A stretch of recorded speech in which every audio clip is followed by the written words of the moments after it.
siang dan Mas dan Ayu semuanya. Gimana nih kabarnya? Semoga sehat selalu ya. Nah, kali ini merupakan episode pertama dari podcast Pekan Budaya Jawa 2020. Wah, seneng banget. Walaupun di masa pandemi, Pekan Budaya Jawa tetap ada. Jadi, teman-teman gak usah sedih karena kita akan melakukan yang terbaik dan ngasih sesuatu yang semakin bikin teman-teman pendengar semua bakal tetap nggak kangen sama Pekan Budaya Jawa. Nah, di podcast kali ini tentunya akan ada banyak topik yang bisa kita bicarakan. Dan di episode ini aku nggak sendirian. Kita sudah kedatangan dua narasumber, mbak-mbak yang cantik-cantik yang juga lulusan dari Prodi Jawa. Makanya abis ini kita kenalan, tapi sebelumnya aku akan memperkenalkan diriku dulu. Aku Putri Nabila Chandra Kirana, biasa dipanggil Nap-Nap dari Prodi Jawa 2019. Dan kali ini aku sudah ditemenin sama dua mbak-mbak yang cantik lulusan dari Prodi Jawa yang tadi sudah aku sebutkan. Mungkin bisa bergabung, bisa on cam nih. Ada Mbak Widi pertama dan ada Mbak Nawang juga di Halo, sini. Halo Mbak Widi. Halo Nap-Nap, halo Manawang. halo. Halo. Nah, mungkin kita kenalan dulu ya ke Mbak Widi. Halo Mbak Widi. Halo Nap-Nap. Mbak Widi, kalau boleh tanya nih, Mbak Widi tuh Mm-mm. sastra Jawa atau Prodi Jawa lulusan kapan atau masuk kapan sih? Aku lulusan tahun 2017, jadi masuknya tuh tahun Hmm. 2013. Wah, jauh banget ya. Aku baru masuk 2019 loh. 3 tahun lah. Aduh. Iya. Oke. Terima kasih Mbak Widi sudah meluangkan waktunya untuk join nih di podcast Terima episode kasih satu ini. juga. Terus ada Mbak Nawang. Halo Mbak. Halo, Oh, kalau boleh tanya nih Mbak Nawang lulusan kapan atau alumni kapan nih? aku lulusan tahun 2013. Waktu itu masuknya tahun 2009. Jadi udah Oh, 11 tahun yang lalu Wah, aku masuk ke. jadi lebih pas jauh Mbak lagi. Nawang Wah. lulus, aku masuk ya. Iya. Benar banget. Sebelumnya terima kasih Mbak Nawang sudah mau bergabung di podcast episode satu ini. Terima kasih atas waktunya. Nah, gimana teman-teman dan Mas dan Ayu semua semakin penasaran kan setelah lihat narasumber-narasumber yang cantik-cantik ini. Makanya dari itu kita bakal ngobrolin soal topik yang ini sangat relate sama teman-teman mungkin yang kuliah sastra terlebih mungkin sastra Jawa gitu yang pasti pernah nanya atau pernah ditanya soal pertanyaan satu ini. Emang lulusan sastra Jawa mau jadi apa sih? Itu Jadi apa adalah ya? pertanyaan yang itu adalah pertanyaan yang bahkan waktu aku pertama kali masuk itu kayak aku juga jadi kok gitu loh. Makanya kita mau tanya sama Mbak yang udah pada datang ini karena kok ini keren-keren banget teman-teman. Nah, mungkin awal aku akan bertanya dulu mungkin ke Mbak Widi gitu lah, gitu ya. Dulu nih Mbak, sebelum kuliah di sastra Jawa, cita-cita Mbak Widi apa sih? Atau emang pokoknya aku mau masuk sastra Jawa gitu dari SMA udah kayak gitu atau gimana? Awal-awal masuk kuliah mungkin bisa diceritakan sedikit gitu Mbak? Oke, halo, mau tes suara lagi nih. Oke ya. Iya, aku masuk sastra Jawa itu sebenarnya jujur aja sih bukan pilihan pertama, bahkan bukan pilihan kedua juga, tapi pilihan ketiga yang memang kayaknya tuh pilihan yang terbaik juga sih. Soalnya dengan aku masuk sastra Jawa ternyata banyak peluang-peluang yang aku sebelumnya nggak aku sadari gitu. Ya, jadi aku masuk sastra Jawa itu ya karena pertama aku pernah menari Jawa gitu. Terus jadi ingin dilanjutkan, ingin diperdalam. Yuk coba deh masuk. Coba-coba nih awalnya memang agak nakal. Jadi ya udah masuk sastra Jawa dan ya kepikiran cita-cita mau jadi apa setelah ya ketika masuk sastra Jawa itu belum kepikiran. Jadi ya udah ikutin aliran akan dibawa kemana gitu sesuai dengan interestku yang aku lakuin sampai sekarang ya. Jadilah lulus tahun 2017. Begitu sih singkatnya. Oke. Wah, tapi berarti memang awalnya dari pernah nari Jawa. Jadi mungkin itu kali ya Mbak, bekal yang bikin Mbak oke deh pro Jawa gitu ya. Makasih atas jawabannya Mbak Widi. Nah sekarang nih, aduh Mbak Nawang, aku Iya. juga mau tanya pertanyaan yang sama. Apakah sama juga backstory ke belakangnya sama Mbak Widi atau punya cerita lain nih? Sebenarnya gini, kalau ditanya cita-cita, aku itu sebenarnya punya banyak sekali cita-cita ya. Dari aku SD sampai aku SMA, mungkin cita-cita aku udah banyak yang berubah-berubah. Nah, sebenarnya waktu pertama kali ikut ujian masuk bersama, pilihan pertama aku itu Fakultas Hukum, karena aku kepingin jadi pengacara waktu itu. Aku jadikan sastra Jawa sebagai pilihan kedua, karena waktu itu kebetulan papaku itu orang Madura. Dia itu suka sekali sama segala hal yang berkaitan dengan supranatural atau mistik kejawen. Makanya dari kecil tuh aku udah terbiasa lihat yang namanya keris, atau papa aku itu baca primbon, atau dia cerita sama aku soal kisah-kisah Mahabharata, sehingga dari situ aku ya memutuskan untuk mengambil jurusan sastra Jawa atas dasar ya ketertarikan yang aku peroleh berdasarkan apa yang dilakukan oleh papa aku. Dan ternyata memang akhirnya aku diterima di sastra Jawa yang awalnya memang aku tuh kurang nyaman, tapi pada akhirnya aku justru menikmati itu dan justru menjadi keunikan aku sendiri ketika pada akhirnya aku lulus, terus akhirnya aku ikut berbagai macam ajang-ajang itu kayak beauty pageant, pemilihan duta wisata, itu justru menjadi strength-nya aku, di mana aku jadi berbeda. Karena yang lainnya mungkin mereka jurusan ekonomi, atau mereka jurusan fisip gitu kan. Lalu tiba-tiba, oh ada anak sastra Jawa nih gitu. Jadi justru memudahkan aku untuk lebih cepat dikenal gitu. Oke, wah, aku tadi mendengar-dengar ada beauty pageant di situ. Menarik. Ini mungkin nggak pernah terpikirkan sama pendengar-pendengar sebelumnya, tapi itu nanti kita ceritain ke belakang. Nah, untuk pertanyaan selanjutnya, ada pertanyaan seperti ini nih, Mas. Mbak. Nah, sekarang itu Mbak-mbak sekalian kerja di mana? Karena kan lulusan sastra Jawa emang bisa kerja di mana aja sih? Emang nggak cuma di perpus gitu, buka-buka naskah Jawa atau apa gitu. Mungkin bisa diceritain mungkin dari Mbak Widi lagi gitu. Oke, kalau soal pekerjaanku sekarang, sebenarnya mundur sedikit lagi. Jadi setelah lulus Sastra Jawa langsung ya, itu aku ya mungkin seperti kebanyakan teman-teman juga searching soal tempat magang dan tempat kerja baru yang cepat setelah lulus bulan Agustus itu. Dan kebetulan aku diterima di salah satu art center di Pasar Minggu, namanya Komunitas Salihara.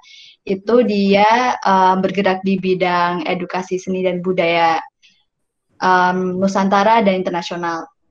Nah, dari situ aku tambah yakin dengan jurusanku, karena seperti tadi Mbak Nawang bilang, kalau dengan kita yang backgroundnya lulusan sastra Jawa itu punya unik, sebenarnya keunikan sendiri yang orang-orang tuh jadi penasaran, sastra Jawa apa ya, apa sih yang dipelajari gitu. Dan biasanya kalau ketemu sama orang itu, misalnya orang umum pada umumnya itu ya seperti yang banyak kita mungkin udah sering kita dengar, sastra Jawa tuh belajar ngomong aja deh, maksudnya sama tetangga saya juga bisa gitu kan. Tapi ketika aku masuk di komunitas Salihara ini, orang-orang di sini itu membuka diri untuk tahu dan menghargai sebenarnya. Karena budaya Jawa itu ya dinilai juga banyak orang yang kenal seperti apa sejarahnya, seni budayanya seperti apa gitu. Dan itu malah meningkatkan kreativitasku untuk terus yakin untuk berbuat apa sih yang dispesialkan sastra Jawa ini. Nah, dari aku akhirnya dapat magang di Komunitas Salihara, kemudian Aku juga pernah dapat beasiswa dari Kementerian Luar Negeri, lebih tepatnya itu Arts and Culture Scholarship. Itu dia apa ya? Jadi masing-masing perwakilan dari negara internasional itu datang ke Indonesia untuk belajar seni dan budaya Nusantara. Dan aku kemungkinan sih, kalau yang aku asumsikan terpilih jadi salah satu peserta itu karena ketika ditanyain, ya seperti tadi, sastra Jawa unik juga ya gitu. Nah, dari situ kepercayaan diriku makin meningkat kayak, ya ternyata banyak juga orang yang menghargai sastra Jawa. Sastra itu tidak dalam arti hanya literasinya saja. Maksudnya dalam literasi pun kita juga belajar sejarah dan sebagainya. Nah, dari situ akhirnya buka lagi nih pintu untuk aku ingin berkreasi lagi. Dan orang-orang yang dari satu orang ke satu orang selanjutnya penasaran dengan sastra Jawa itu apa, akhirnya aku tetap bekerja di tempat aku magang pertama kali di Salihara itu. Sekarang aku masih bekerja di situ, kemudian aku juga sama temenku lagi membuat, sebenarnya merintis juga, mungkin dibilang komunitas sih, ya komunitas kecil, namanya itu Telatah Waktu. Itu sebagai kayak sebuah wadah untuk kita bicarakan topik tentang seni dan budaya Jawa. Jadi awalnya itu kami memproduksi video pendek tentang aksara Jawa, tentang batik, tentang jamu, terakhir kemarin jamu sih. Jadi kami sudah memproduksi sekitar 4 video gitu. Dan apa namanya, awalnya memang kenapa ya kita lakuin ini ya. Terus aku sama temanku ini, kami berdua itu ngerasa punya kekhawatiran yang sama. Jadi udah kuliah 4 tahun nih sastra Jawa gitu, banyak yang udah kita pelajari. Dan dengan kita nyebut sastra Jawa itu kita juga dapat benefit itu kan. Coba deh kita sebarkan ke teman-teman, maksudnya ke masyarakat umum gitu, apa saja yang bisa diketahui soal seni dan budaya Jawa. Ya sudah, kita buatlah si platform Tatah Waktu ini dimulai dari video, karena banyak orang yang ya melihat YouTube secara visual itu, orang-orang banyak yang tertarik ya, audio visual. Ya udah deh, buat deh secara visual seperti apa gitu. Kemudian ya menarik juga dari respon orang-orang untuk mendukung kita ya terus produksi ini gitu. Meskipun ya kita coba-coba dengan segala cara gitu bentuk video yang menarik gimana, meskipun ya di Indonesia kan untuk minat video yang edukatif gitu masih kurang ya. Maksudnya lebih ke sesuatu yang pop gitu, yang instan, yang orang dapat Betul. ya entertain secara satu waktu, kemudian besoknya mungkin bisa lupa. Nah itu interest orang Indonesia masih situ, tapi ya kenapa tidak kita coba ya, kita coba pelan-pelan lewat situ jalurnya. Terus kemudian sekarang karena WFH dan PSBB ini, jadi konten-konten kami itu tadinya kami record di Jogja, di Solo, dan di sekitarnya. Terus karena sulit untuk keluar kota sekarang, jadi yaudah deh kita buat program yang bisa kita lakuin jarak jauh nih, atau di dalam Jakarta aja. Seperti itu. Kita masih buat video, tapi kemudian kita buat kelas lokakarya, workshop aksara Jawa. Jadi berarti nggak jauh-jauh dari basic sastra Jawanya itu sendiri ya yang dipelajarin di kampus. Ya, betul banget. Jadi kita ngerasa sayang aja nih nggak dilanjutkan lagi, karena kita mau coba seaplikatif apakah ini si sastra Jawa ini ke dalam kehidupan sekarang, dalam berbisnis itu seperti apa. Itu sih. Mungkin lebih lanjut, makasih aku banget nih Mbak Widy. Mbak Nawang dulu deh. Iya, kalau Mbak Nawang sendiri gimana? Sekarang lagi sibuk apa nih Mbak Nawang? Kalau sekarang ini aku adalah seorang full time mother. Aku seorang ibu rumah tangga dengan seorang anak berumur 2 tahun. Cuma mungkin aku akan ceritakan pasca aku lulus kali ya, karena kegiatan aku sangat banyak waktu itu. Jadi setelah aku lulus itu, kan aku sudah mulai tuh ikut untuk ajang pemilihan duta wisata Abang None Jakarta waktu itu. Kebetulan aku jadi wakil 1 None Jakarta Timur waktu itu. Aku ikut berkompetisi. Akhirnya aku juga dapat kesempatan untuk lebih mengenal budaya Betawi. Selanjutnya aku ikut kompetisi juga di pemilihan duta wisata Banten dan pemilihan putri pariwisata. Akhirnya aku menang juga di putri pariwisata, bisa dikirim juga ke Miss Tourism World. Itu aku berhasil mendapatkan gelar Miss Congeniality dan juga masuk ke top 15. Dan dari situ segalanya terbuka lebar sih sebenarnya. Aku bisa dapat kesempatan untuk bisa jadi honorary ambassador-nya for Jordan Tourism Board, sehingga aku berkesempatan untuk berkunjung ke Jordan waktu itu, bertemu langsung dengan Menteri Pariwisata Jordan, dan di situ juga aku dapat kesempatan untuk lihat soal pariwisata Jordan kayak apa sih, culture-nya seperti apa sih, dan dari sana mereka juga banyak yang tertarik dengan latar belakang aku, jadi kami juga ngobrol, kamu ini lulusan mana, lalu aku jelaskan sastra Jawa itu bukannya suku ya yang ada di Indonesia, dan aku terangkan gitu. Dan bahkan orang-orang bule itu juga nanya gitu, memangnya sastra Jawa itu belajar apa gitu. Dan ya aku jelaskan, ini belajar bahasanya, tapi yang paling menarik itu culture-nya atau budayanya. Karena orang Jawa itu bukan cuma sekedar budaya saja yang mereka hasilkan, tapi ada banyak nilai filosofis di balik budaya atau kesenian yang mereka hasilkan gitu. Dan mereka memang sangat benar-benar tertarik sekali sih. Gitu. Ya mungkin kalau dari aku hanya itu. Widi kedengarannya Wow. menarik ya. Oh, tapi untuk aku pribadi yang sekarang masih di kampus gitu ya, yang tadi juga mungkin ditanyain, sastra Jawa mau jadi apa? Tapi setelah mendengar mbak sekalian, aku ngerasa kayak, wah, teman-teman, sastra Jawa nggak sependek dan tidak sekecil itu untuk bingung mau jadi apa, karena ternyata mbak-mbak sekalian ini menunjukkan bahwa sastra Jawa bisa jadi apa aja. Dan itu tadi benar-benar membuka pikiran aku secara pribadi gitu loh. Nah, ini masih berhubungan, mungkin kita ke pertanyaan selanjutnya, masih berhubungan dengan yang tadi aku tanyakan gitu tentang sastra Jawa mau jadi apa, tapi juga tadi dijawab dengan prestasi-prestasi yang keren-keren banget dari Mbak Widi, Mbak Nawang sekalian.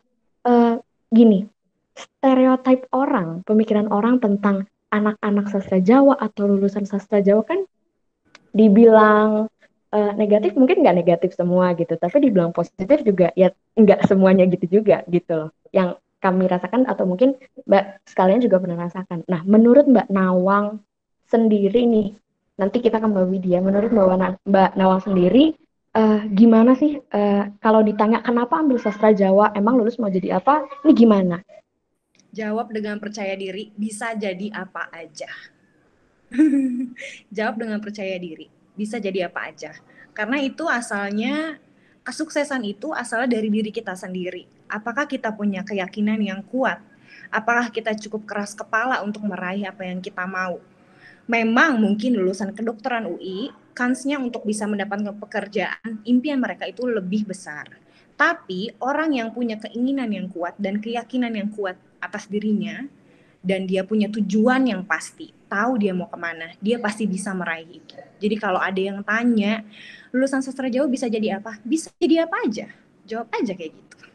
Sebagai contoh Wah, seperti ini percaya ya. diri aja ya. Iya, karena kalau udah percaya diri, pasti itu juga akan jadi energi positif buat kalian semua gitu, dan itu akan memudahkan langkah kalian. Isi hal-hal positif di dalam kepala kalian, nggak usah minder dengan gelar yang ada pada diri kalian tuh, nggak usah minder, karena jalan itu akan selalu ada selama kalian itu yakin, ikhlas ngejalaninnya, dan juga ya punya tujuan yang pasti. Sebagai contoh kayak gini, aku itu dulu masa-masa kuliah punya 2 sahabat baik.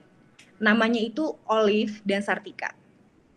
Mungkin dulu kami bukan favoritnya para dosen ya. Dan tapi yang aku syukuri adalah kami bertiga itu sama-sama orang yang keras kepala. Kami itu sama-sama tahu apa yang kami mau gitu.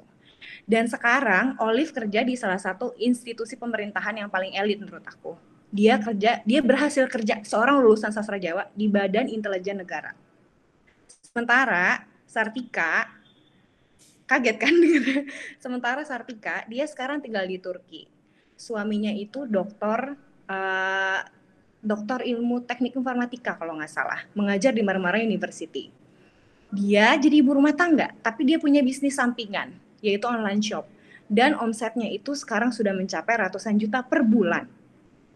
Wah, Dari situ seharusnya udah bisa memotivasi kalian kan, maksudnya tidak peduli apapun ya, cap-cap apapun yang disampaikan kepada kalian, emang sastra Jawa mau bisa jadi apa segala macam.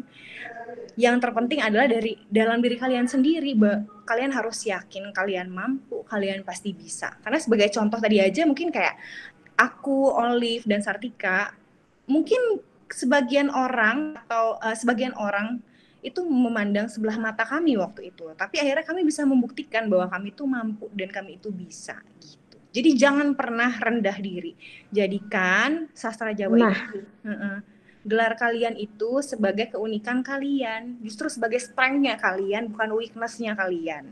Itu sih kalau saran aku. betul banget, betul banget. Makasih banget nih Mbak Nawang. Wow, aku merasa jadi lebih pintar. Dan bener-bener pengalaman yang keren banget sih Mbak Nawang. Nah, Dan Mbak jangan pernah Widi sendiri berpikir, gimana Mbak dengan pertanyaan yang sama? Benar. Gimana jangan Mbak pernah Nawang? berpikir, jadi jangan pernah berpikir kamu anak sastra Jawa, kamu lebih bodoh daripada anak jurusan lainnya. Enggak, ini masalah rezeki kamu. Ketika kamu diterima di sastra Jawa, bukan berarti nilai kamu lebih kecil. Tapi karena Allah mau kamu di situ, itu yang terbaik buat kamu. Harus dipasang di dalam kepala kamu mindset Betul, yang seperti itu.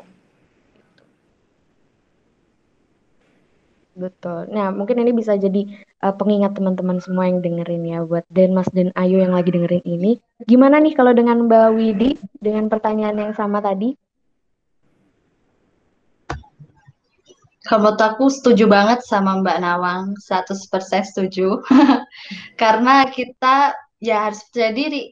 Hidupmu itu yang bisa nentukan ya dirimu gitu loh. Yang lain-lainnya itu adalah ya sudah mereka hanya menyaksikan apa yang kalian putuskan gitu. Jadi sebenarnya pilihan ada sastra Jawa, sastra yang lain-lainnya itu tuh sebenarnya sebagai ya perantara untuk membentuk pola pikir kita gitu. Bagaimana kita menghadapi dunia nanti ketika kita lulus gitu. Karena di perkuliahan pun juga kan nggak hanya masuk kelas juga, tapi ditawarkan untuk mengikuti ekstrakurikuler UMKM ya sebut kok UMKM sih apa namanya UKM fakultas UKM apa namanya universitas gitu.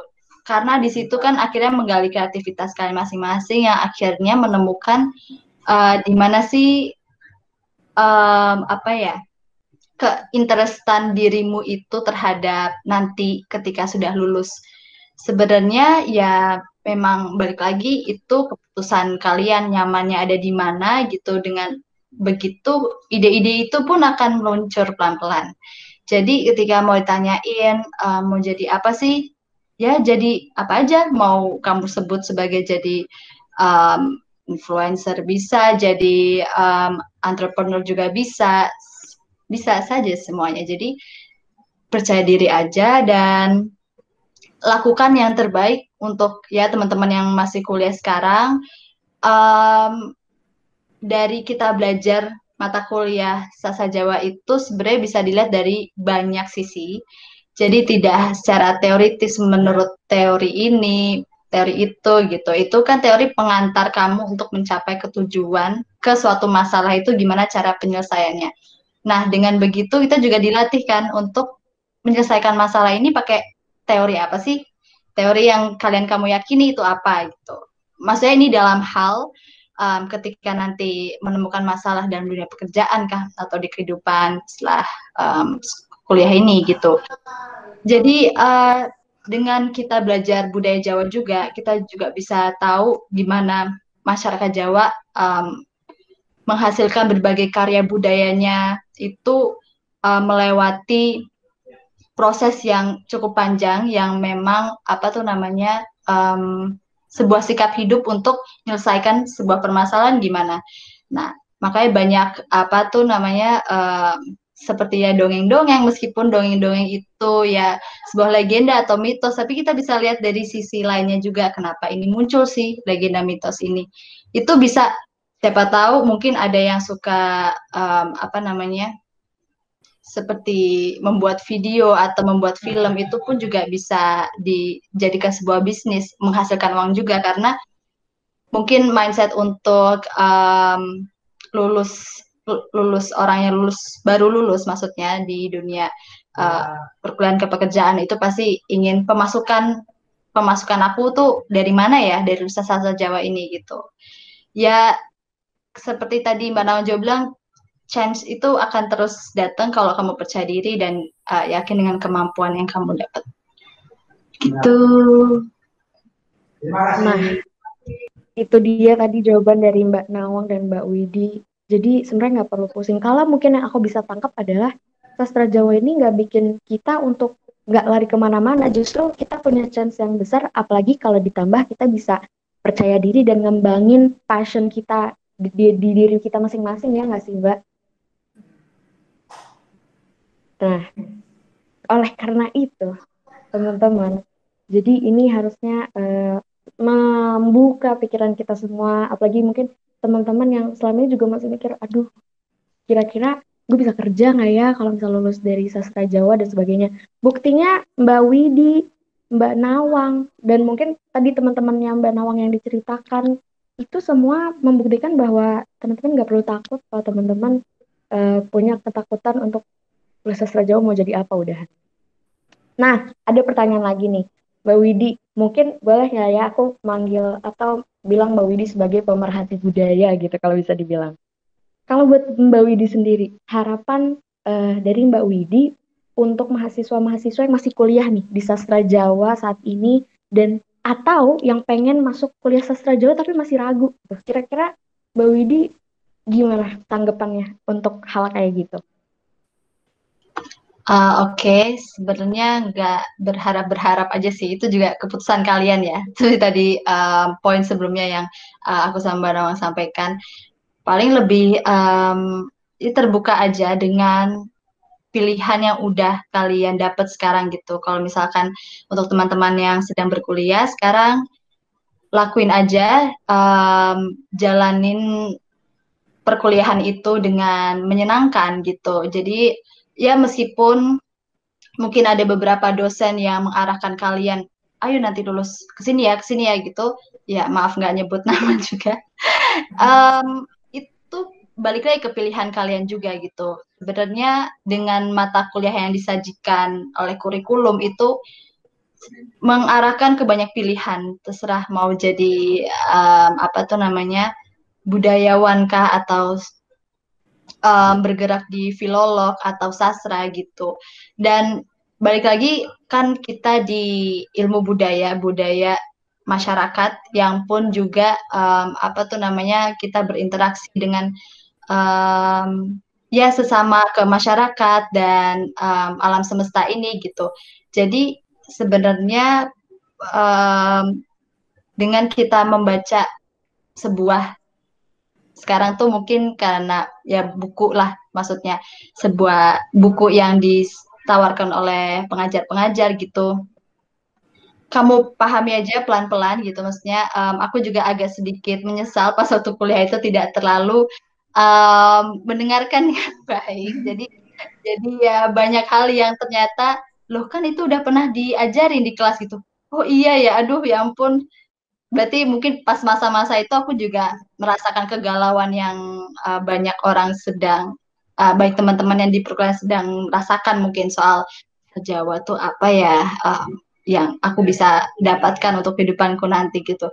Tapi ternyata setelah aku melakukan sekarang dengan timku ini yang telatah waktu itu, aku buka buku lagi kembali gitu. Terus ketika aku buka buku lagi itu, aku melihat sebuah sudut pandang yang berbeda karena mungkin sekarang lebih berinteraksi ke macam-macam orang, ke sebuah masalah yang lebih kompleks lagi gitu.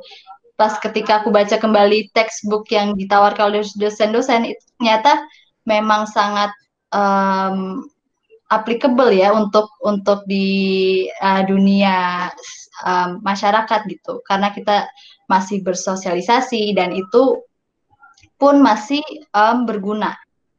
Dan untuk teman-teman yang pengen masuk Sastra Jawa sih itu memilih Sastra Jawa itu udah sebuah keunikan sendiri. Untuk nyantumin milih aja itu udah suatu keberanian dan udah seleksi alam sendiri juga gitu, untuk kesadaran bahwa kita tuh sebagai warga Nusantara itu mempunyai budaya yang sangat kaya, yang sangat unik, yang perlu kepercayaan diri masyarakatnya gitu. Karena ya tadi ada tadi Mbak Nawan juga sempat sebut, meskipun Sastra Jawa itu bukan berarti kita lebih kecil ya. Malah kita lebih mendalami sejarah manusia Jawa itu seperti apa, kenapa kita sekarang seperti ini gitu. Itu di sumber-sumber naskah di sastra itu juga pasti masih relevan, bisa dikaitkan dengan masalah sekarang gitu. Jadi ya iya, maksudnya berkreasilah dengan apa yang kamu dapat gitu. Jadi supaya itu terus mengalir, jadi nggak mentok gitu. Lakuin sesuatu setelah kamu dapat apa ya yang enak dilakuin gitu sih. Berkreasi.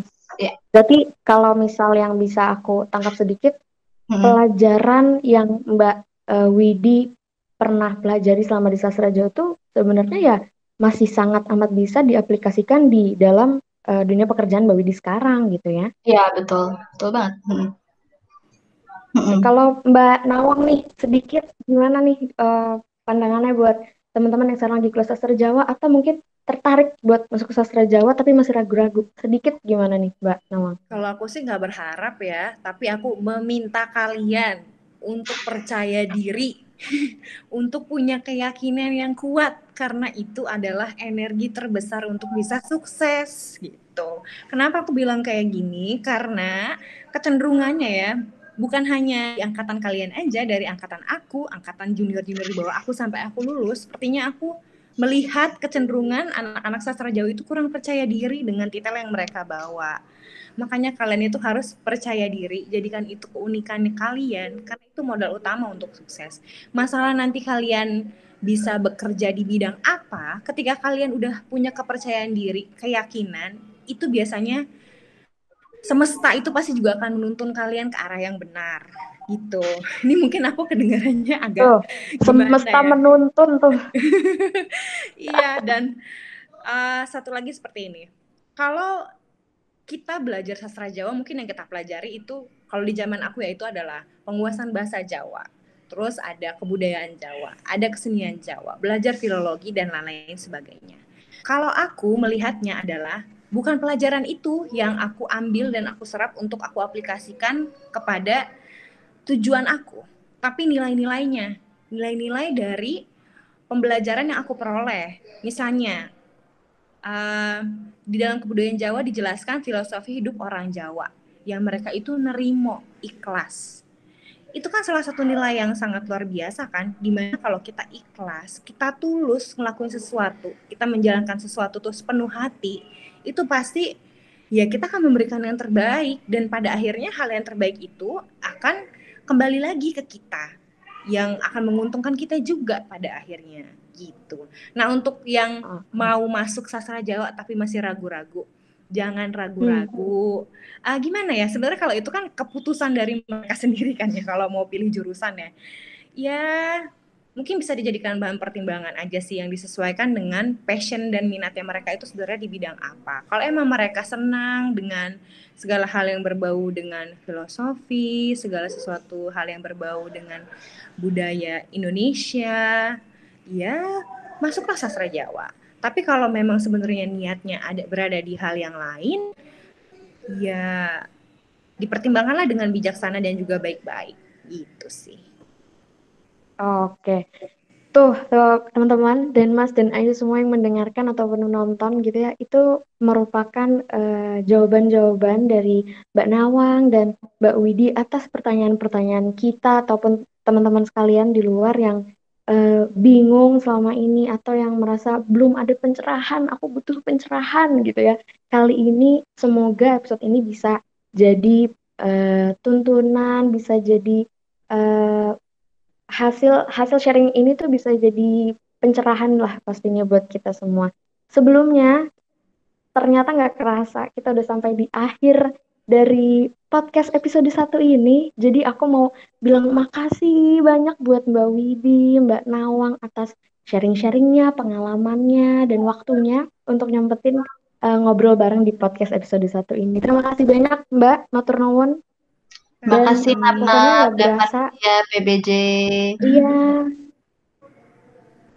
kami sangat amat berterima kasih sama Mbak sekalian dan tentunya terima kasih juga nih buat Denmas dan Ayu semua yang mendengarkan podcast kali ini. Dan pastinya aku juga mau mengingatkan untuk Denmas dan Ayu semua, jangan lupa untuk tetap pantengin Instagram PBJ atau nanti di Spotify karena seperti aku bilang ini podcast episode 1. Jadi masih ada episode-episode lainnya dengan topik yang menarik dan juga narasumber-narasumber yang mantep banget untuk didengar di besok-besok nih. Kita tungguin aja episode-episode yang lainnya. Terima kasih Mbak Widi, Mbak Nawang atas waktunya dan ternyata kita udah di akhir. Ya, Dan saatnya kita pamit undur diri. Aku Nap-Nap mewakili seluruh panitia dan kru yang bertugas mengucapkan terima kasih banyak atas perhatiannya di podcast episode 1 ini. Jangan lupa untuk dengerin yang lainnya juga ya. Sampai bertemu di kesempatan selanjutnya dan terus pantengin Pekan Budaya Jawa 2020. Sampai jumpa di kesempatan lainnya. Matur sembah nuwun dan Mas dan Ayu semua. Terima kasih Mbak Widi, terima kasih Mbak Nawang.